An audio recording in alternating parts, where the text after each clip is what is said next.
നിയമസഭാ തെരഞ്ഞെടുപ്പ് ഒരുക്കങ്ങളിലേക്ക് കടന്ന് കോൺഗ്രസ്.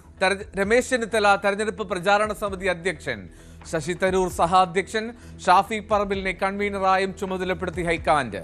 കോൺഗ്രസിന്റെ ആദ്യഘട്ട സ്ഥാനാർത്ഥി പട്ടിക ഒരാഴ്ചയ്ക്കകം.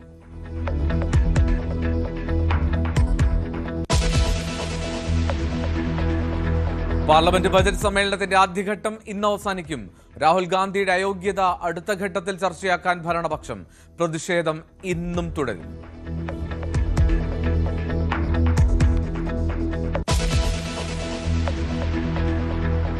ചരിത്രത്തിലെ ഏറ്റവും വലിയ പ്രതിരോധ കരാർ ഒപ്പിടാൻ ഒരുങ്ങി ഇന്ത്യ. വ്യോമസേനയ്ക്കായി 114 റഫേൽ യുദ്ധവിമാനങ്ങൾ വാങ്ങും.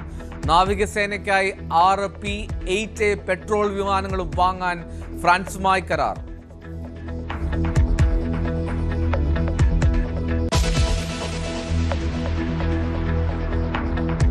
കർണാടകയിൽ നേതൃമാറ്റം തൽക്കാലം വേണ്ടെന്ന് കോൺഗ്രസ്. മുഖ്യമന്ത്രി മാറ്റമുണ്ടാകില്ല.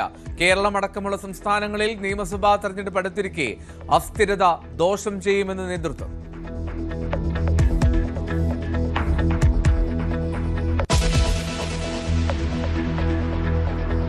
ബംഗ്ലാദേശിൽ BNP അധികാരത്തിലേക്ക്. കേവല ഭൂരിപക്ഷം മറികടന്നു.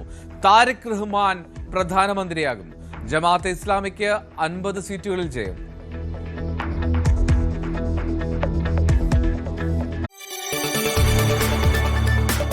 കൂടുതൽ വാർത്തകൾക്ക് News 18 Keralam YouTube channel subscribe ചെയ്യുക.